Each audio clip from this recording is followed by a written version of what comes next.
Hi and welcome on to this episode. So we've got some really interesting questions lined up. Now this next question, I have to say, is filmed in a slightly unusual location. Well, I did ask for it. I did say to people, look, if you send me in your questions, film them, interesting backgrounds are cool. Now, this particular chap has gone, well, we could say a step too far. But anyway, if you're of a nervous disposition, or if you're easily offended, then maybe you have to look away right now. But other than that, let's go to the question. Let's see what Stephen has to say. Hi Brian, well you've been asking for a question, so I thought I'd ask you one. Can you tell us how important it is to be able to share a private moment in public? Look forward to your answer. Okay, Stephen, thanks for that. And I love the shark in the background. Right, so private moment. This is an interesting question because within method acting, there is a thing called the private moment.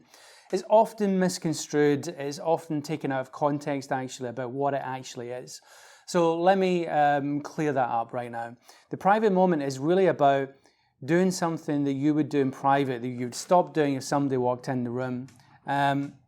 Now that tends to be things like maybe if you play a musical instrument, for example, you might start to play a musical instrument, you might be reading a letter, you might be writing some notes, or you could just be listening to some music. It could be anything basically, but it's an activity that you would do alone, that you would stop if somebody walked in the room. Now, what is the reason behind this? Why do we do it? Well, the fact is that when you begin to be watched by an audience as an actor, it kind of changes you. It kind of affects you. In the personal training industry, they tell you that if you just stand and watch somebody working out for 5 minutes, they will work a lot harder than if they weren't being watched.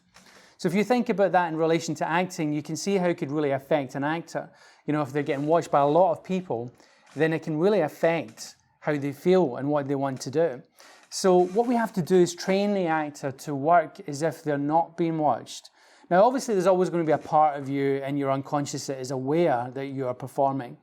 However, we're trying to lessen that to the point where you kind of lose yourself in what you're doing. Now, the private moment is really about showing you how to do that. It's taking an activity that you do and showing you how you normally do it when you're not being watched, when there's nobody around. And it's trying to take that feeling, that experience, and then take it into your work, take it into your scene work, for example, and really making it authentic as if you're not being watched. So that is basically why we do the private moment, and I think that answers your question, Stephen.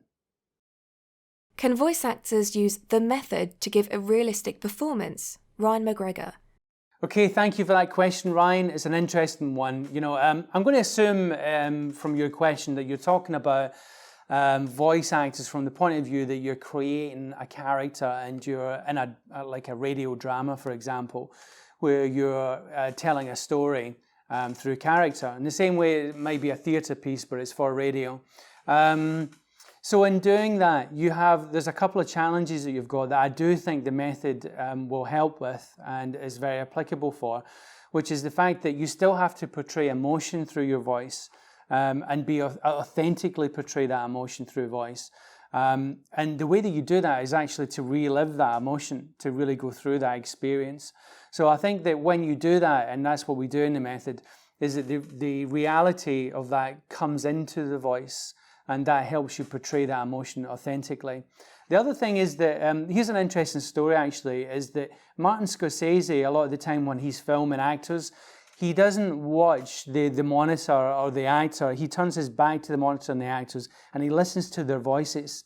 Now, the reason that he's listening to the voices is that he's listening to see how authentic the voice sounds in that particular take. In fact, he's got a theory that he can tell authenticity easier through the voice than it is from watching them.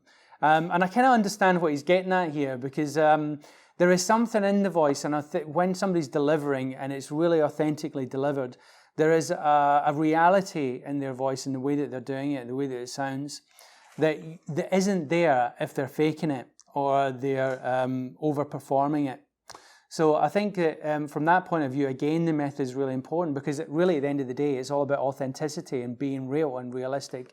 Now, I understand that in radio, the same with theatre, there's some technical demands that you've got to work with. You know, you've got to be clear. There's a different way of delivering that kind of work. However, like I say, I still think that authenticity within the voice and portraying emotion within the voice are very important, and I really believe the method will help you do that. So yeah, I do think it's applicable. Okay, so let's go to the next question. What if you audition for more than one project and end up getting 2 or more? How do you turn it down? Bruno Bogo. Okay, thanks for that question, Bruno. In answer to that, it's an interesting one, because obviously we never want to turn down acting work, but it can happen. It can happen that there's just 2 conflicting projects happening at the same time, and it conflicts. So how do you turn one down? Well, the simple way to do this, obviously, if you've got an agent, then they do it and they deal with it, and they're used to doing it. So they do it very professionally, and they do it in such a way that keeps the door open for the future. But if you don't have an agent, then obviously it can get a little bit more tricky, a little bit more difficult. So here's what you need to do: is bear in mind that obviously when you're turning a project down, that the person who's dealing with that project, they've been living and breathing that project. It means everything to them. They're really involved in it. So you need to make sure that you're respectful of that. And also you want to make sure that they consider you for other things in the future.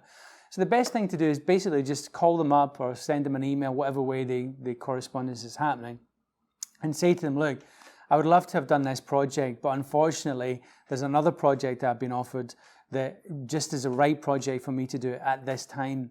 However, I hope you'll consider me again in the future, and leave it at that and see what they say. And hopefully, you know, they'll obviously understand, and you move on, and that's the way it goes.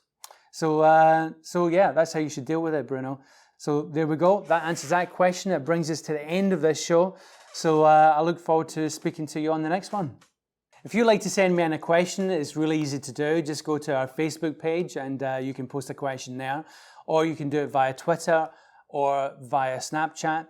Or even better, why not record yourself actually asking the question and send it in via email, and we'll play it live on the show. So look, I look forward to hearing from you soon.